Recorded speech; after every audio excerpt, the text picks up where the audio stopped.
Vamos lá então, está atrasado. Eu acho que hoje é a minha última participação, se Deus quiser. Então vamos aproveitar bastante o tempo. E eu não sei quanto tempo que a gente vai, então eu acho que tem bastante coisa para a gente falar, mas se eu ver que ficar muito grande, aí a gente para no meio do caminho.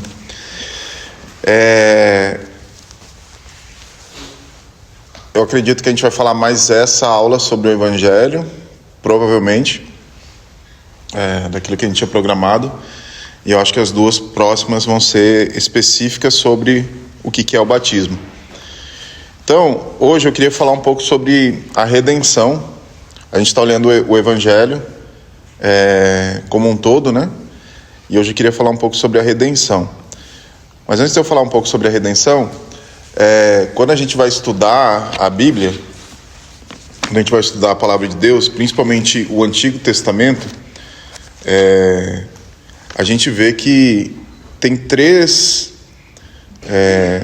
palavras ou três assuntos que eles contêm em todos os livros. Gênesis, Êxodo, Deuteronômio, 1 Samuel, o livro de Reis. Tem três assuntos que eles meio que formam uma triangulação, assim, do que Deus está querendo dizer, assim. Então, o primeiro assunto é a palavra criadora, a palavra impulsionadora. O segundo assunto é o sacerdócio. E o terceiro assunto nós chamamos que é o escatom, ou que é o objetivo final de Deus. Então, parece que em todos os livros a gente encontra esses três elementos, quando a gente vai estudar principalmente o Antigo Testamento. Então tem sempre uma palavra, que ela impulsiona, tem sempre um sacerdócio, que é o meio, e tem sempre um escatom, que é onde vem a palavra escatologia, que é um objetivo final. Então, a gente está olhando o Evangelho aqui de uma perspectiva bem antropológica, poderia dizer, bem humana, né? Como que o Evangelho ele nos atinge, as nossas vidas, como que ele nos transforma. Então é isso que a gente viu nas últimas aulas. Só que hoje eu queria falar um pouco sobre essa redenção, não apenas no nosso âmbito pessoal, mas no âmbito do cosmos, daquilo tudo que Deus criou. Porque se a gente olhar o pecado de Adão e de Eva, ele não afetou apenas a vida de Adão e Eva, afetou toda a criação, afetou tudo que Deus criou. E então a mensagem do Evangelho, ela também transforma, e ela é para a transformação de todas as coisas. Então tudo que a gente tem na Bíblia, nas Escrituras, ou é um anúncio ou uma proclamação desse Evangelho, ou é um resultado desse Evangelho. Então, a gente já falou aqui que muitas vezes quando a gente entende sobre o que é o Evangelho, a gente fala que é uma porta de entrada, né? Que é uma porta de entrada para aquelas pessoas que não conhecem a Cristo, né? E aí, como a gente falou na primeira aula, o Evangelho não quer dizer que é os Evangelhos, né? Mateus, Marcos, Lucas, João. Porque se você pegar em Mateus capítulo 1, ele vai dizer, Mateus capítulo 1, versículo 1, vai dizer assim: livro da geração de Jesus Cristo, filho de Davi, filho de Abraão, né? Então, se a gente mandar a pessoa começar a ler o livro de Mateus, primeiro versículo, ela já não vai entender nada. O que a Bíblia está chamando de Jesus Cristo de filho de Davi, filho de Abraão, né? Então, a gente precisa, nós, a Igreja de Cristo, a gente precisa reconquistar essa mensagem, que é resgatar esse entendimento do que é o Evangelho. O que é essa boa nova do reino de Deus, né? E aí a gente está numa época, até parece que que a gente meio combinou, né? Mas eu acho que a gente não combinou, não. Porque está na época do advento agora, tem bastante gente fazendo, a gente vê bastante gente publicando na internet. Então tem muita coisa sendo falada hoje do Evangelho nas redes sociais. Então quando a gente estuda a respeito desse aspecto redentivo, né, do Evangelho, a gente não pode olhar apenas sobre o aspecto de nós, o indivíduo. Por exemplo, Deus não está apenas me salvando, né? Mas o Evangelho, a redenção, tem a ver com o propósito eterno de Deus, com a redenção de todas as coisas. Então eu queria que você abrisse aí em Romanos. Como é que eu vou agora pegar meu celular? Você está gravando? Não dá, né? Dá. Dá? Dá normal. Dá normal? Dá. Então, beleza. Eu não entendo de tecnologia. Romanos 8.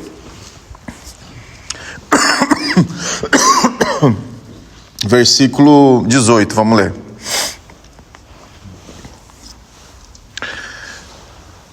Romanos 8, 18. Diz assim: porque para mim tenho por certo que os sofrimentos do tempo presente não podem ser comparados com a glória a ser revelada a nós. A ardente expectativa da criação aguarda a revelação ou a manifestação dos filhos de Deus. Pois a criação está sujeita à vaidade, não por sua própria vontade, mas por causa daquele que a sujeitou, na esperança de que a própria criação será liberta ou será libertada do cativeiro da corrupção, para a liberdade da glória dos filhos de Deus. Porque sabemos que toda a criação, a um só tempo, geme e suporta angústias até agora. E não somente ela, mas nós, que temos as primícias do Espírito, igualmente gememos em nosso íntimo, aguardando a adoção de filhos e a redenção do nosso corpo. Não sei, tá gravando, não sei. Já sei, não dá certo esse negócio comigo. Gravar, essas coisas não dá certo. Mas vamos lá. Eu vim de uma geração em que, quando era falado esse versículo, ou essa passagem aqui de Paulo, que me ensinaram que precisaria se levantar uma geração que iria manifestar o poder de Deus, que seria a geração dos... Esqueci o nome aqui. Da manifestação dos filhos de Deus. Então precisaria se levantar uma geração que iria manifestar o poder de Deus. Porém, entretanto, todavia, quando a gente olha para essa passagem aqui, o que Paulo está dizendo aqui é que toda a criação, ela geme, ela está hoje sobre angústia por causa do pecado do homem, amém? E o que ele está dizendo aqui?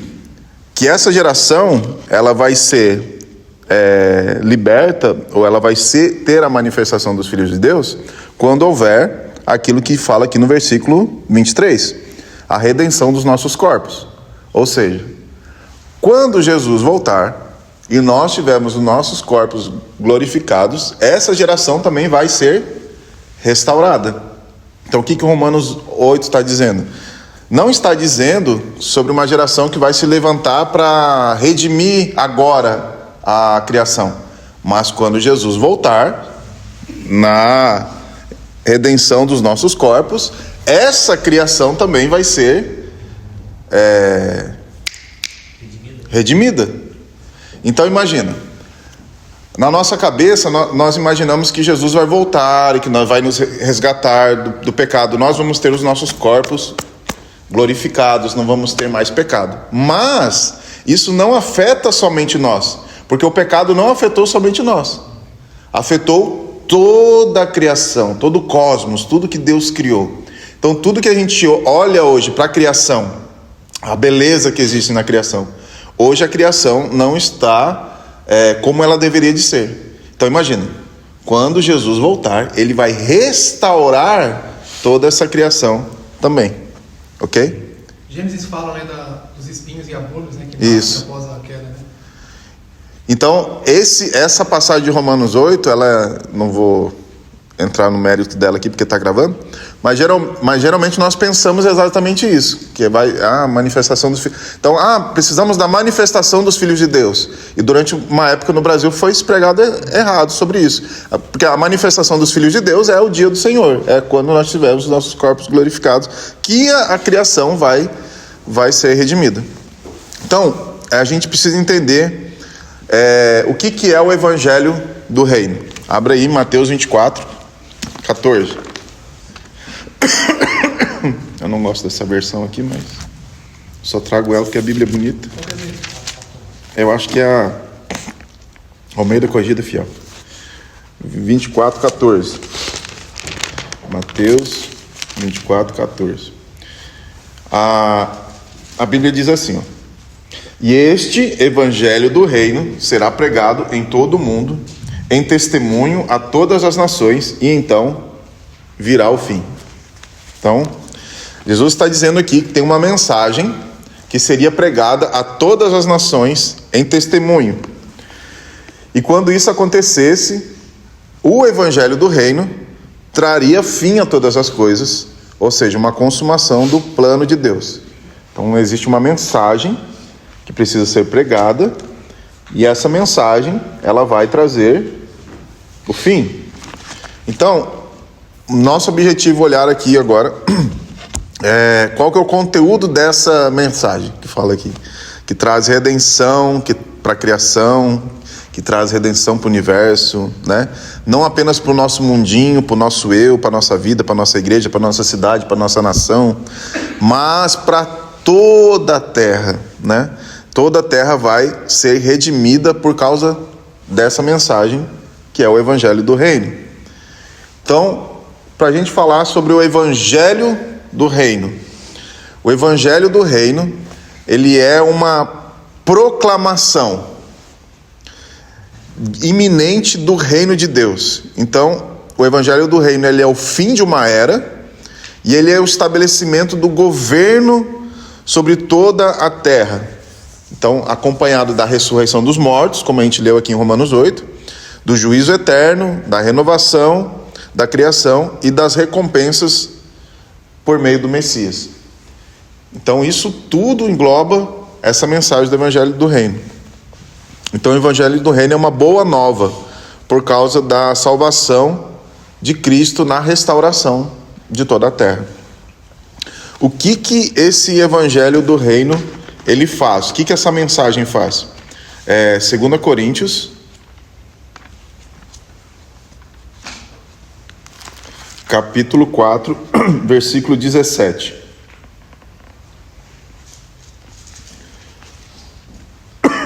Diz assim: porque a leve e momentânea tribulação produz para nós um peso eterno de glória muito excelente, não atentando nas coisas que se veem, mas nas coisas que não se veem, porque as que se veem são temporais, mas as que não se veem são eternas.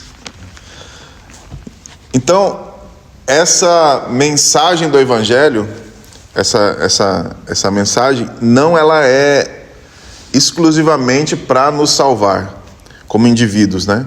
Mas ela serve para preparar um povo para abraçar essa mensagem e que submeta ao governo ao governo de Cristo e à preparação da vinda do Messias. Então, Paulo está escrevendo aqui para a igreja de Coríntios, e ele está dizendo que que essa mensagem produz em nós um eterno peso de glória pelas coisas que virão. Eu gosto muito de uma pregação do Francis Chan, que ele pega uma corda, e aí ele tem um pedacinho bem pequenininho da corda, se não me engano é de vermelho, assim. E aí ele pega e mostra assim, ó, toda a sua vida nessa terra é semelhante a esse pedaço aqui. Um pedacinho vermelho, assim. E aí ele começa a puxar a corda, assim, né? Puxar a corda. Parece que a corda não tem fim, né? Agora você vai viver mais ou menos isso aqui, que é a eternidade, né? Então, a nossa mente, ela é muito pautada no aqui, no agora, na vida que nós vivemos aqui, né? Então a mensagem do evangelho do reino, ela aponta para a vinda do Messias, mas ela aponta para uma eternidade. É isso que Paulo está dizendo aqui, né? Nós não somos recompensados nessa era, mas na era vindoura. E quando a gente fala sobre a vinda do Messias, a gente não fala apenas na aparição dele. Jesus está voltando, aí toca Agnus Dei, e aí Jesus aparece ali. Não é, a vinda do Messias não tem a ver com somente a aparição dele, mas existe um dia que ele determinou que ele vai vir governar sobre as nações. Então a vinda do Messias tem um aspecto governamental, que agora, a partir de agora, Salmo 2, ele vai ser colocado em prática. Então o Salmo 2 vai dizer que ele governa sobre todas as nações. Então Deus quer hoje preparar um povo para receber o seu filho, Messias, e não apenas recebê-lo na sua vinda como uma pessoa, mas como seu governante, como seu rei, o rei que reina sobre tudo. Então, a mensagem do Evangelho tem a ver com preparar esse povo para a liderança de Jesus, para a submissão de Jesus. E qual que é o problema que nós temos com isso? É que muitas vezes a gente hoje ouve essa mensagem do Evangelho e essa mensagem hoje não é muito completa, ou como eu mencionei esse texto de Romanos 8, para nós ela chegou um pouco incompleta, né? Porque o Evangelho, ela é as boas novas. Isso é chuva? O Evangelho, ele pode ser as boas novas, mas ele pode não ser o Evangelho do reino. E é isso que eu quero enfatizar hoje. Ele pode ser um evangelho que, num âmbito individual da nossa salvação, mas ele não traz o aspecto de governo de Cristo sobre nós. Então a gente precisa ter esse entendimento, que o evangelho do reino tem a ver com Jesus reinando e governando sobre todas as nações. Então a gente pode ouvir vários tipos de evangelho hoje, que vão trazer uma boa notícia. Eles vão dizer: Jesus quer salvar você, Jesus quer te livrar do inferno, Jesus quer melhorar a sua vida. E o que fala sobre isso? Essa mensagem do Evangelho, geralmente quando ela é anunciada dessa maneira, ela fala de um tipo de experiência que está tentando melhorar o ser humano aqui nessa era, né? Jesus quer te salvar, Jesus quer melhorar a sua vida, Jesus quer te curar, Jesus quer fazer isso. Mas a Bíblia diz que essa era é má, ou seja, a maldade dessa era só vai ser resolvida com o estabelecimento do reino do Messias. Então, nós precisamos ser este povo que aguarda a vinda dele e que vive nessa terra como um peregrino, assim como Caim foi desde o início, aguardando a verdadeira vida que está escondida nele, né? Nós costumamos orar, cantar e dizer que nada está bem aqui até que ele volte. Então, essa é a boa notícia, essa é a boa nova, né? Quando o evangelho é pregado, mas não é o evangelho do reino, ele não vai produzir um povo preparado para receber esse rei. Entende? Porque se Jesus se é um evangelho que eu estou tentando melhorar de vida sendo pregado para mim aqui agora, e aí vem Jesus governando e reinando, teoricamente Jesus vai estragar tudo que eu construí, porque o melhor para mim é o aqui e o agora. O melhor para mim, tudo que eu poderia querer na minha vida usufruir, é o aqui e agora. Então se Jesus vem, Jesus estraga. Então é melhor Jesus não vir. Então não é um tipo de evangelho que prepara um povo para receber o rei Jesus. Então esse povo, ele não é não está totalmente, não está preparado o suficiente para ser o povo de Deus na terra. Então ele não está aguardando, não está sendo testemunho disso que a gente acabou de ler aqui, daquilo que vai vir no fim. Então a gente precisa entender essa mensagem do Evangelho, não só no nosso individualismo, não só nas nossas pensamentos egoístas, que Deus, do Deus evangélico, né? Que Deus tem uma mensagem para nós apenas, e Deus quer me salvar, e eu vou aceitar Jesus porque Ele está precisando que eu aceite Ele. Mas a mensagem da restauração de todas as coisas não tem a ver apenas com nós aqui, que estamos dentro dessa sala hoje. Tem a ver com a restauração de todo o universo, de tudo que Deus criou. Então não é apenas individual, como a gente costuma pregar e costuma... Não tem a ver com nós nos posicionarmos para que Deus faça algo. Tem a ver com a restauração de todas as coisas. Então, compreende que a gente estava falando nas outras aulas de como que o Evangelho nos atinge, a nossa maldade, aquilo que Cristo fez e tudo mais. E agora a gente está dando 2 passos atrás e está olhando que essa mensagem do Evangelho, ao mesmo tempo que ela impacta as nossas vidas, mas ela não tem a ver somente conosco, mas uma restauração de tudo que Deus criou. Então, crer no Evangelho do Reino significa abraçar essa identidade de um peregrino que aguarda o início de uma era vindoura para o início do propósito eterno de Deus. Então, a peregrinação, ela implica em a gente abraçar um estilo de vida,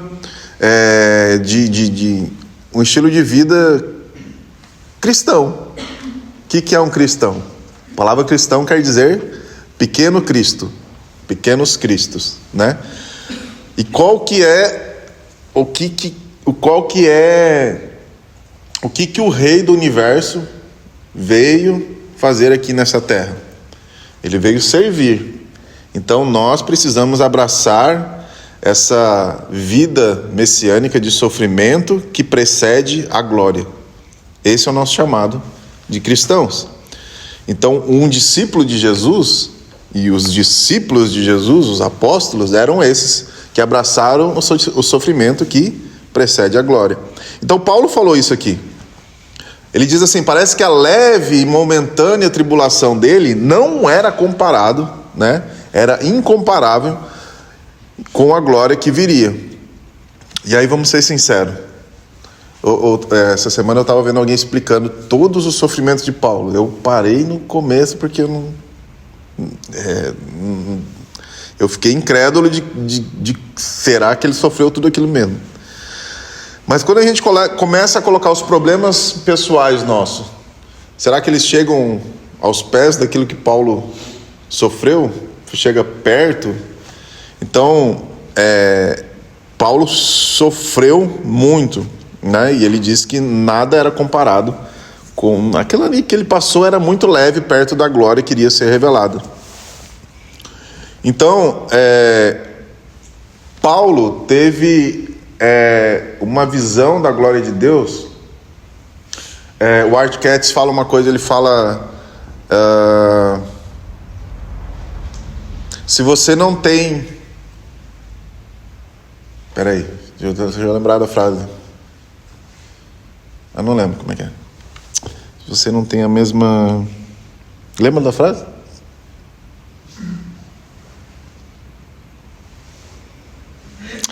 Ele fala mais ou menos assim: se você não tem experimentado as mesmas, não é obras que ele vai falar, as mesmas experiências de Paulo, é porque você não tem tido a mesma renúncia.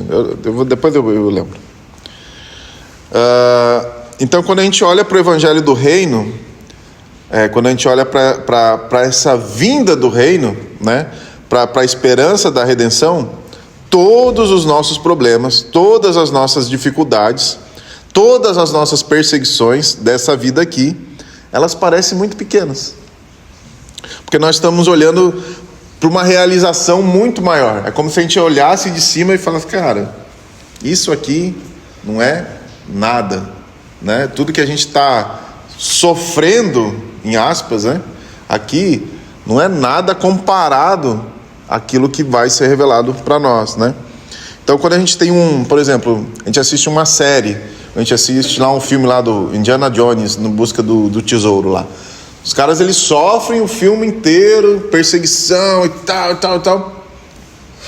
Por quê? Porque no final eles têm algo, eles têm um tesouro que eles estão buscando, que eles estão lá sofrendo, porque eles vão conseguir. É mais ou menos isso a nossa vida. Então, nós temos um objetivo maior pelo qual nós estamos vivendo. E nós fomos criados para isso. Deus não nos criou para ser pessoas inúteis, né? Deus nos criou para ser útil para o seu reino, né? Então, é uma parte da vida cristã que às vezes falta visão, porque ou disposição de viver como um peregrino, como os heróis da fé.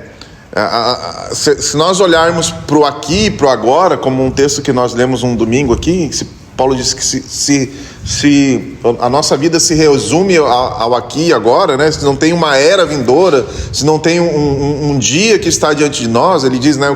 Comamos e bebamos que amanhã morreremos, né? Então, se a nossa vida ela é limitada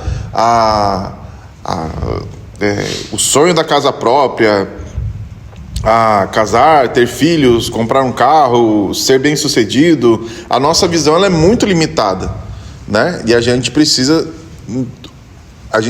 crescer, a gente precisa entender qual que é o plano de Deus e que nós estamos inseridos nisso, né?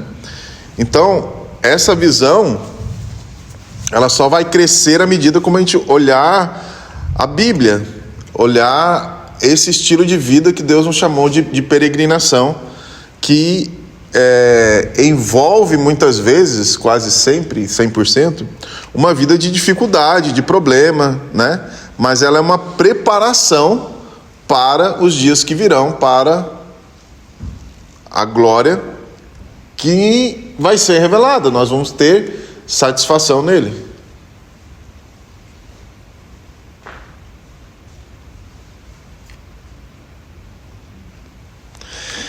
Então, muitas pessoas eles ficam preocupadas saber qual que é a vocação, qual que é o meu chamado, né? E qual que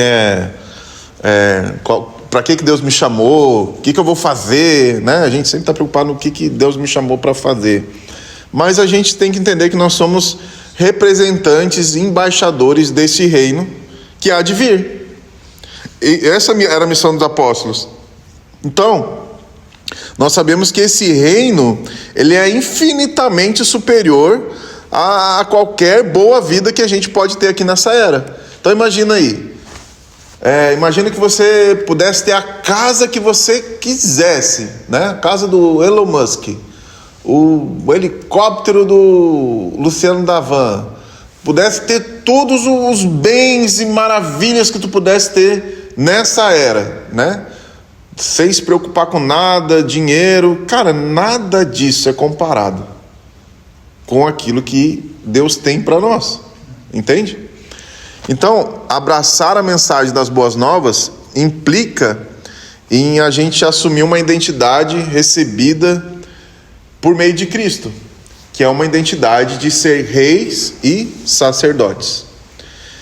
E aí é que o bicho pega.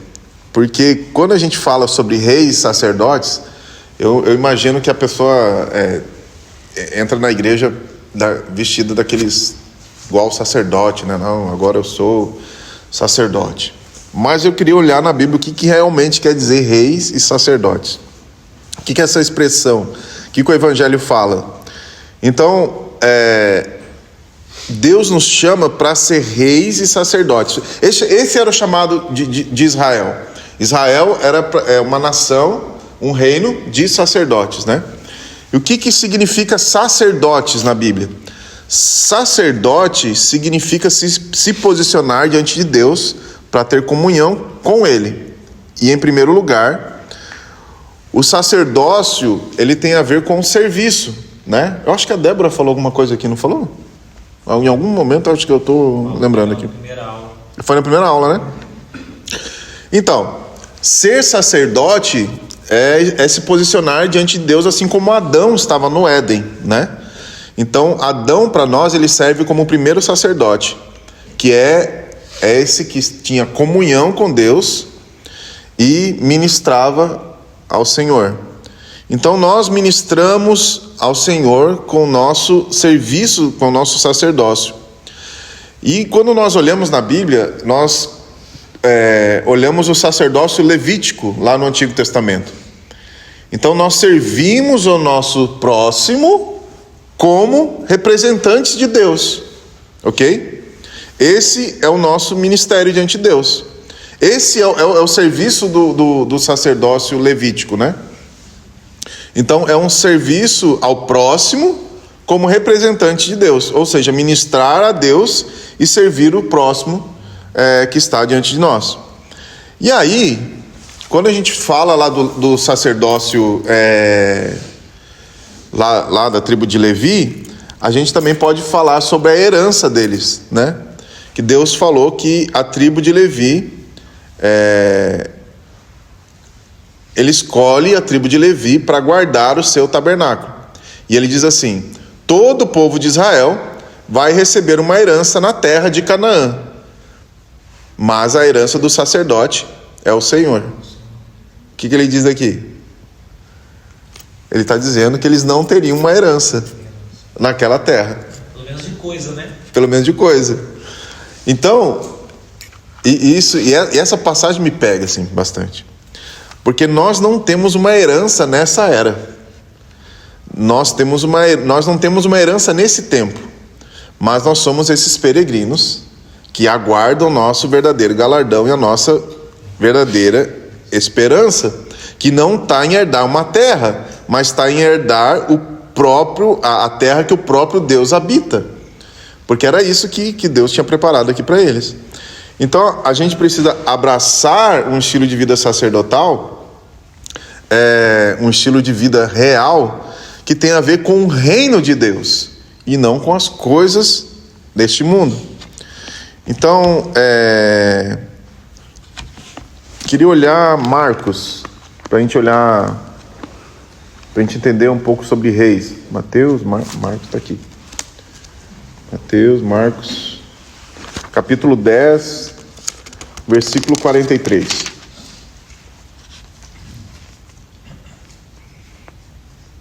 Diz assim: mas entre vós não será assim. Antes, qualquer entre vós que quiser ser grande, será vosso serviçal. E qualquer que dentre vós quiser ser o primeiro, será o servo de todos. Porque o Filho do Homem também não veio para ser servido, mas para servir e dar a sua vida em resgate de muitos. Olha que legal.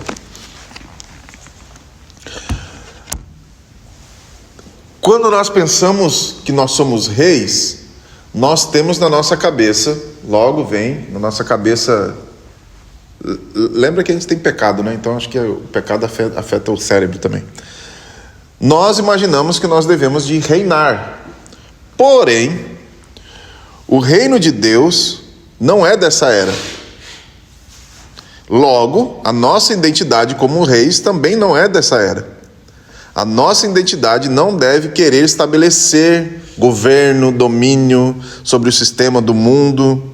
Então, como que o rei veio? O rei, aquele criador do universo, veio.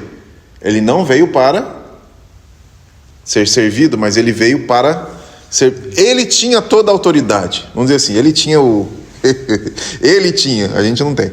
Ele tinha, e ele se posicionou de que maneira? Assumiu a forma de servo.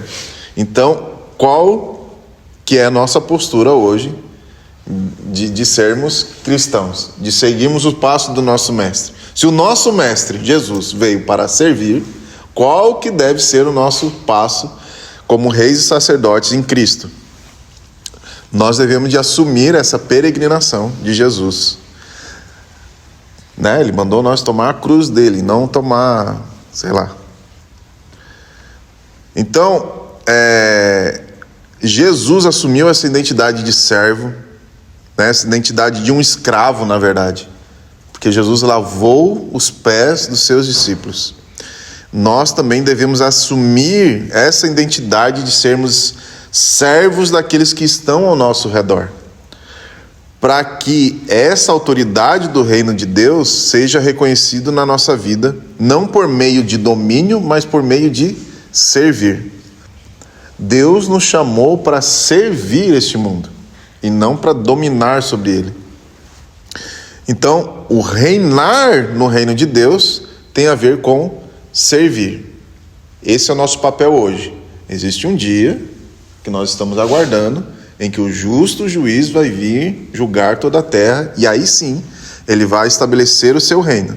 Mas, nessa era, nós somos convidados a ele a tomar a nossa cruz e seguir o Cordeiro e fazer exatamente aquilo que ele nos ordenou para fazer, aquilo que ele fez.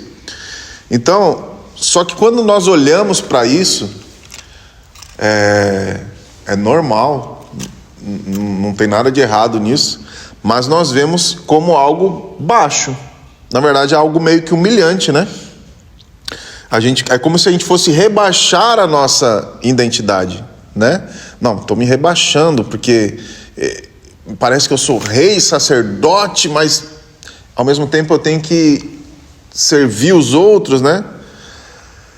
A nossa questão é de visão das coisas, porque tudo que está considerado nessa era como valioso, os valores do reino de Deus são completamente ao contrário.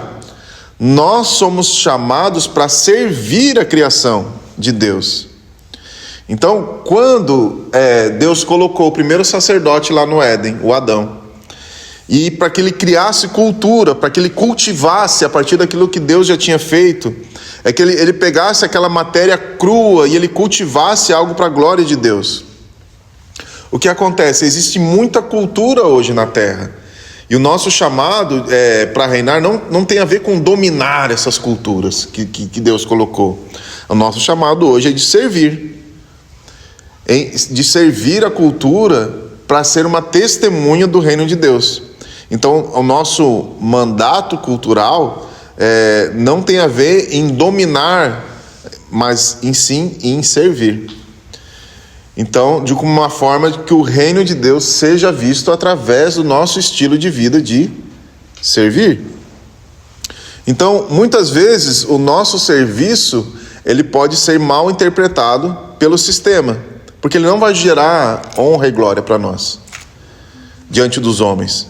Talvez ele gere algo ao contrário. Talvez ele vai gerar perseguição, martírio, e é exatamente isso que esse é o nosso chamado, né? Vocês vão lembrar da vida de John Wesley, né? Que já era pregador do evangelho, mas só se converteu num navio quando ele viu os morávios servindo. E os morávios eram aqueles que se vendiam como escravos para anunciar o evangelho, né? Então, a questão é que quando a gente tem um estilo de vida de servidão, nós estamos testemunhando, nós estamos apontando para o reino de Deus, para o Cristo. Então, como reis, nós devemos de assumir o nosso papel de reinar. Então, o rei, ele não era apenas alguém que reinava, mas o rei, vocês vão lembrar, muitas vezes ali, do faraó lá e tudo mais, o rei era aquele que julgava. E aí, existe algo aqui. Nós fomos chamados para julgar. Muita gente vai dizer assim: você não deve julgar. Não julgueis para ser julgado, né? Então, você não deve julgar como indivíduo, achar que você tem um padrão, né? E as pessoas devem ter o seu padrão. Não é isso. Mas nós, a igreja, nós somos chamados para julgar. Nós somos convocados para exercer juízo também. Primeiramente sobre aqueles que estão no nosso meio, como Paulo vai dizer lá para a igreja de Corinto. Ele diz assim: vocês não são capazes de julgar os problemas que existem entre vocês. Vocês têm problema de relacionamento e aí vão levar vocês irão levar perante um tribunal de pessoas ímpias. Paulo está dizendo assim, que aquela igreja tinha alguns problemas e ela não era capaz de julgar. Então ela iria chamar um juiz de fora para julgar a causa deles. Ou seja, Paulo está dizendo que eles estavam aptos ali a exercer essa função de julgamento. Então, nós não devemos de julgar como indivíduos, mas como um corpo de Cristo, nós devemos de exercer essa função. Não julgar no sentido de rejeitar as pessoas, mas zelar pelo padrão bíblico do reino. Então Paulo diz assim também: se alguém se diz irmão e é uma pessoa devassa, que vive um tipo de vida que se assemelha aos ímpios, vocês não devem nem comer com ele, vocês não devem ter aliança com ele. Então, dá para dar pausa para o que eu vou falar agora? Não? Não? Então não vou falar. Nós hoje temos uma igreja bem inclusiva ao redor do mundo, né? Achei que tu ia falar, não pode falar, tu levantou a mão. Mas vamos lá. Eu tenho certeza que a igreja inclusiva, você sabe do que eu estou falando, né? Então, a igreja inclusiva hoje, ela é fruto de uma igreja que já é inclusiva há muito tempo. Entende? Quando o Juscelio veio aqui, ele falou assim, igreja, e aí, graças a Deus, eu anoto frases das outras pessoas para dizer assim, ó, não fui eu que falei. O Juscelio falou assim, igreja não é lugar de inclusão, mas é de conversão. Foi uma frase que o Juscelio falou aqui. Então, é exatamente isso.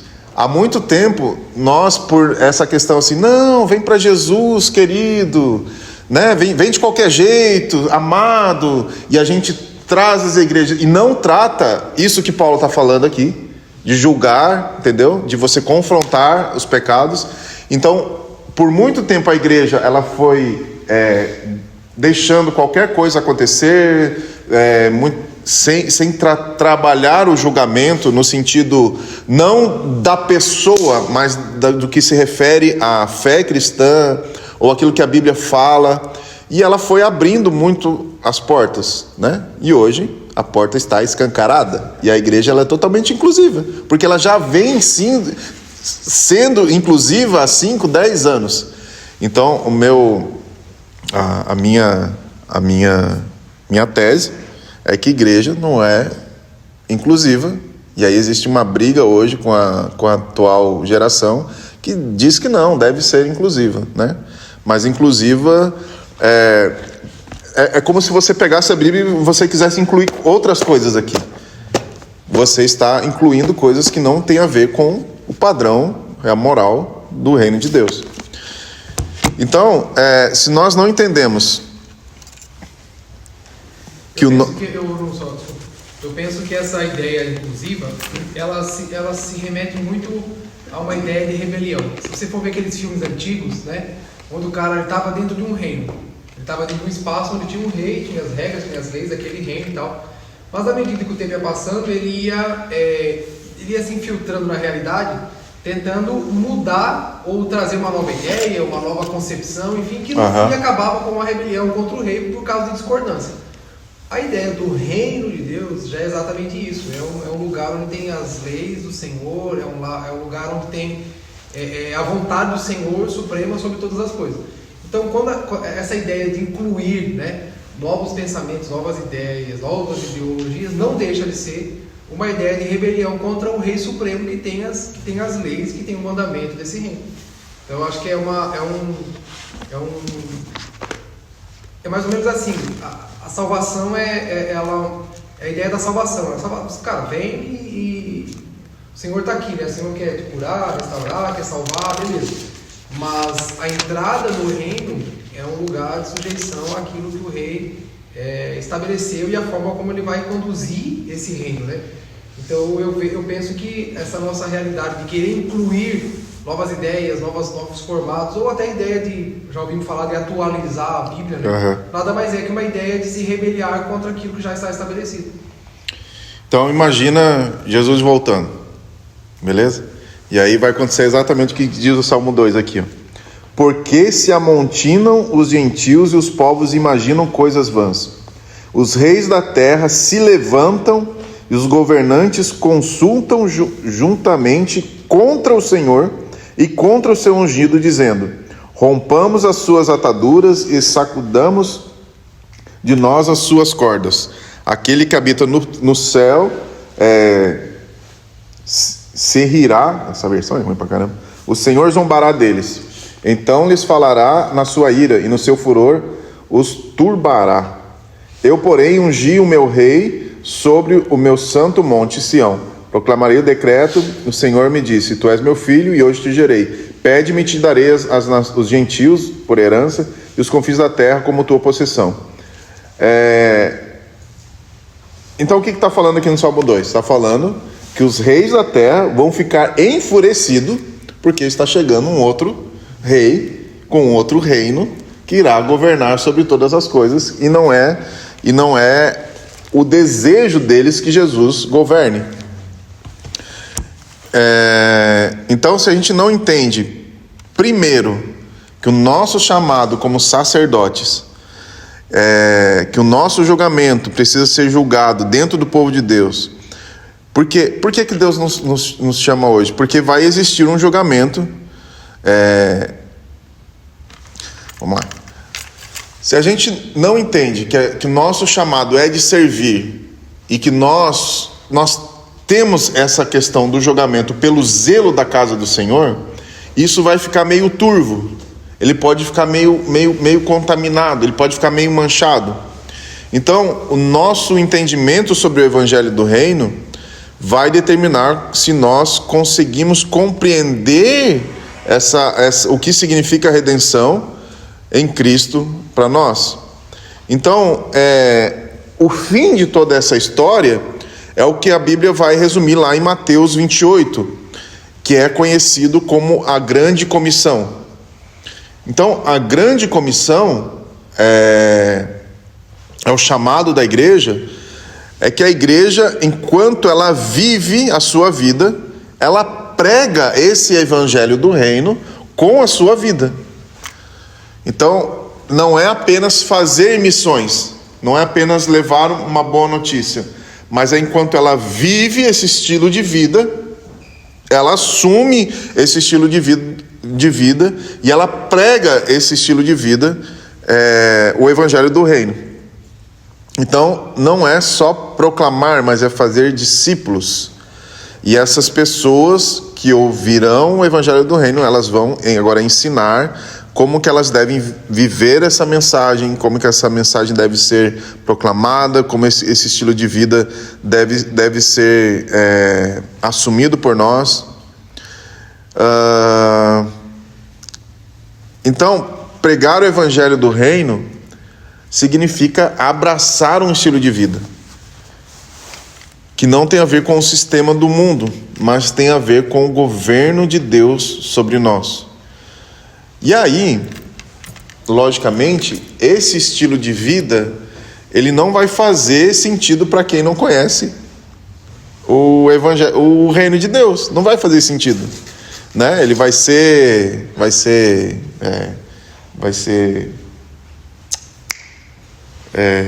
menosprezado, né? Então, vai ser um estilo de vida de perda, de prejuízo, né? Para aquelas pessoas que não têm a revelação do reino de Deus. Vai ser prejuízo. Por quê? Porque para essa era vindoura é prejuízo. Mas a Bíblia vai dizer que é melhor dar do que receber, né? Então, nós somos chamados para ser testemunha desse reino. Nós somos chamados para ser testemunha. E essa palavra ali, quando Jesus nos chama para ser testemunha dele, literalmente é a palavra martus, né? Martúria, né?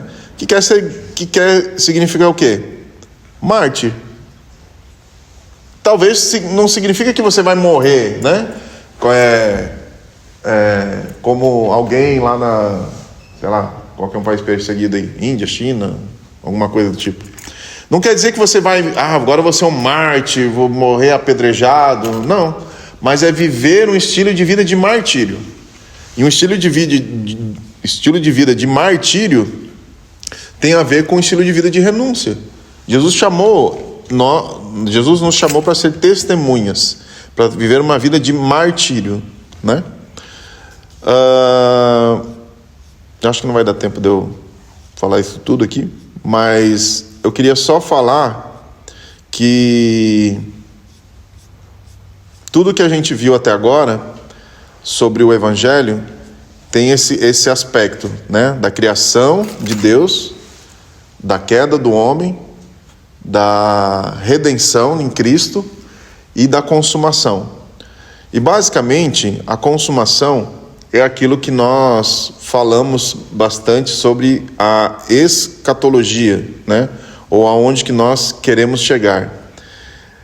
Só que a escatologia, para nós, escatologia é o estudo dos fins dos tempos, tá bom? É o escatom, é o ponto final. A gente não vai conseguir entrar nisso aqui porque é muito grande.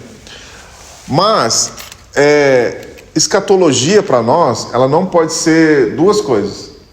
A gente não pode ter o pensamento de escatologia como um curso que a gente fez. Agora eu sei o que é o dragão, agora eu sei o que é a mulher, agora eu sei o que é isso. Já viu que a gente... as pessoas falam assim, nossa, tem tal coisa na Bíblia. Daí ele fica a vida inteira falando, e aí, já sabe o que é o espinho da carne de Paulo? Já sabe o que é... Hã? É como se fosse um enigma. Um enigma. O cara passa a vida inteira, mas tu sabia o que é o espinho? Se eu te falar que o espinho na carne de Paulo era provavelmente um problema de quase cegueira que ele teve. Pronto, acabou o mistério. Vai para outro. Porque provavelmente era isso. Provavelmente Paulo estava com problema de visão. E para um bom estudioso, para um bom mestre da lei, isso para ele era um espinho, porque as últimas cartas ele já não escrevia mais, ele chamava outra pessoa para escrever. Então, escatologia não pode ser para nós, o estudo do fim dos tempos, algo que a gente vai colocar lá no nosso diploma ou na nossa prateleira. Estudei sobre escatologia. Pronto. Ela precisa afetar o nosso estilo de vida. Porque agora, mais do que nunca, se eu sei o que a Bíblia fala dos acontecimentos que estão acontecendo e para onde que vai, qual que é o final da história, para onde que Deus está nos levando, isso aqui precisa afetar a minha vida. Eu preciso agora ter um estilo de vida que condiz com aquilo que Deus está fazendo. Ou então ele não faz sentido. Então eu venho, simplesmente não faz sentido. E escatologia também não pode ser aquilo que nós chamamos de escatologia de jornal, né? Saiu uma notícia hoje, vai ter... Tinha uns irmãos que eu conhecia, que eles vinham cada um... não, porque a lua de sangue, não sei o que lá e tal. Daí eles ficavam interessados nesse assunto da volta de Jesus, né? Então, cada vez que tem alguma coisa nova, né, na internet, aí a pessoa se interessa em estudar, se interessa em querer... É a escatologia de jornal. Ela parece que ela cada vez é chamada a atenção dela por algo, mas ela mesma não sabe o que está acontecendo, né? Não, presidente no Israel, não sei o que lá e tal, a gente só se interessa quando a gente vê alguma coisa, alguma crise mundial, né? O Covid chegou e todo mundo achou que Jesus ia voltar, né? Então, o Evangelho e a escatologia, eles vão se unir em várias situações, né? Então, primeiro, o plano de Deus na ressurreição. A gente precisa entender essa mensagem, que Deus não vai livrar apenas a nossa alma do inferno. Não tem a ver com apenas livrar a nossa alma do inferno. Deus tem um plano e um propósito, e nós estamos inseridos nisso, né? Deus não criou o homem ali, colocou ele no jardim para que ele... fica aí e tal, né? Tal coisa, e tá bom, plantando umas coisinhas aí. Deus colocou o homem ali para que o homem tivesse comunhão com ele. E Deus planejou que à medida como o homem pudesse ter comunhão, Deus ia se revelando mais ao homem. À medida que o homem ia tendo comunhão, Deus ia se revelando. À medida como... O que é a bênção na Bíblia ali? A bênção de Deus era para que o homem pudesse ter filhos. E à medida que esses filhos e o homem pudessem ter comunhão com Deus, a glória de Deus iria enchendo toda a terra, assim como as águas cobrem o mar. Essa era a ideia de Deus, encher toda a terra com a glória dele. Beleza, o Adão e a Eva pecou. Puxa vida, o plano de Deus foi por água abaixo. Já viu essa história que a gente conta assim, porque o Adão pecou e o Deus, nossa, e agora? Mas Deus mandou o profeta, mataram o profeta, nossa, aí mandaram outro profeta, nossa, mataram o profeta, não, aí Deus mandou o próprio filho dele, nossa, mataram o filho dele, como se pegasse Deus de surpresa, sabe? Ou como se Deus tivesse um plano, não, agora vou ter que ter outro plano. É como se Deus tivesse que se reinventar a cada vez que a história parecia que dava errada. Mas o plano de Deus não mudou. Deus estabeleceu algo desde o começo, desde a criação do mundo. Então não é algo diferente ao longo da história daquilo que ele vai completar no fim. Então Deus estabeleceu um propósito no começo. E esse propósito permanece até hoje. Né? E Deus trabalha por esse propósito, né? Como eu já falei aqui, Deus não tem, me parece que Deus não tem sonho, né? Desculpa aquela música lá, mas Deus tem planos, propósitos específicos e Ele trabalha para isso e Ele vai cumprir isso, né? Sonho quer dizer que eu posso ser realizado ou não, né? Então Deus trabalha para que tudo isso seja consumado. E Deus está escrevendo a história para que isso chegue na sua consumação. Então, o objetivo de Deus não é apenas nos ressuscitar os mortos, e cada um viver tipo fantasminha camarada, Gasparzinho, fantasmas, né, e no céu tocando harpa.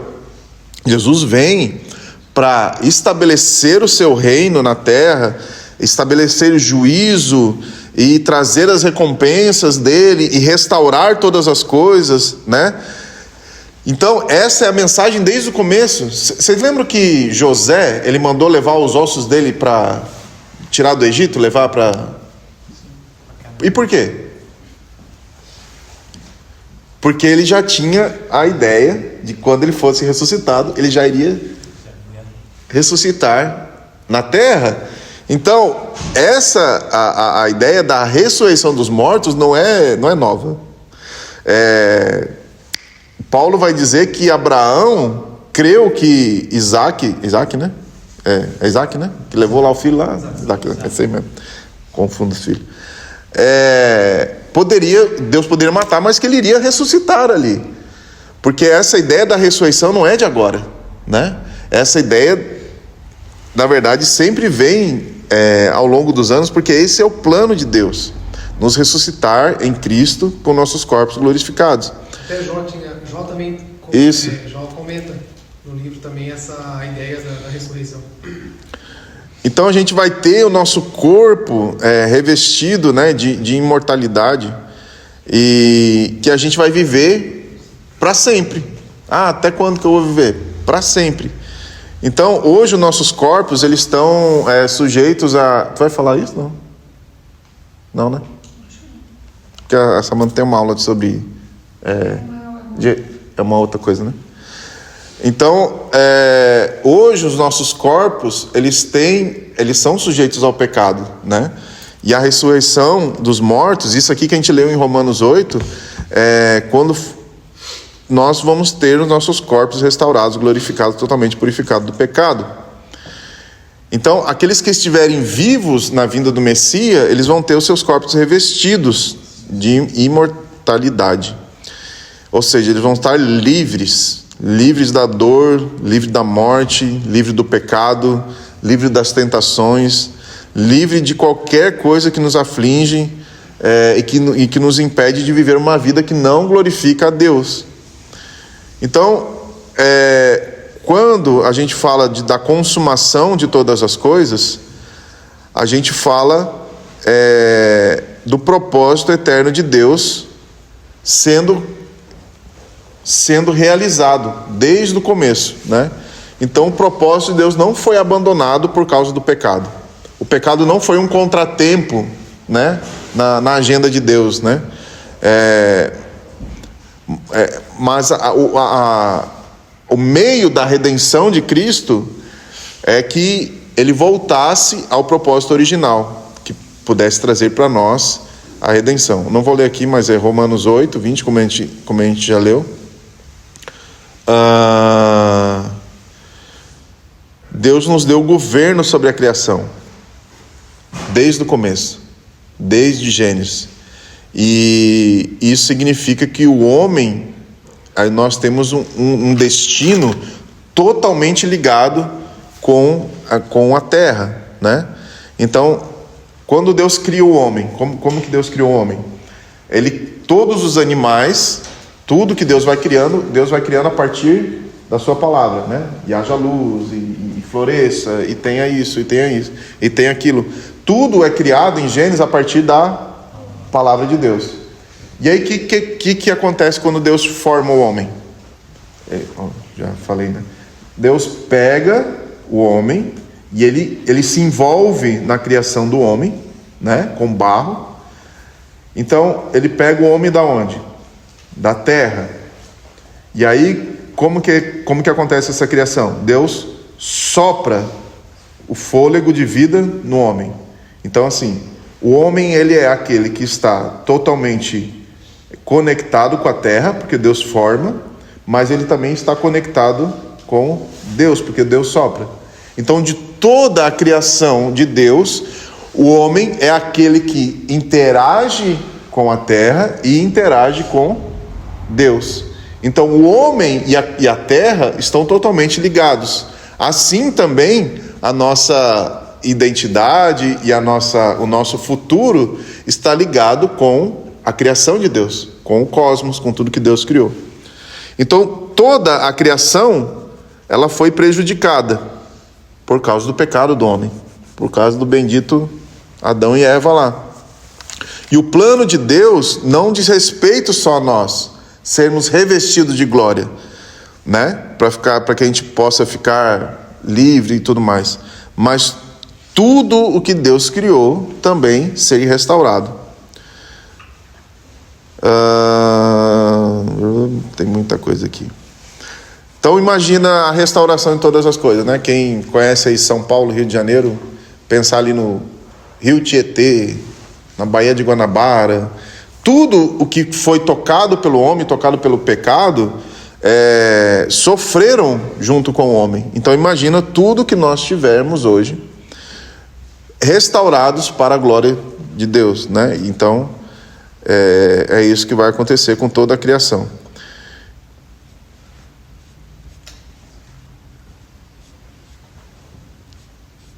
Não vai dar para falar, mas é mais ou menos isso que Jesus vai fazer durante os 1000 anos aqui nessa terra que Apocalipse fala. A restauração, nós vamos trabalhar juntamente com Cristo na restauração de todas as coisas, para que a Nova Jerusalém venha e o trono do Pai esteja entre nós. Então, o importante de nós lembrarmos aqui é que a restauração e a consumação não apenas afeta nós como indivíduos, mas afeta toda a criação de Deus, que hoje está sujeita também ao pecado. E imagina, e eu não consigo imaginar, mas Paulo vai dizer em Romanos que a criação geme por essa restauração. Acabei.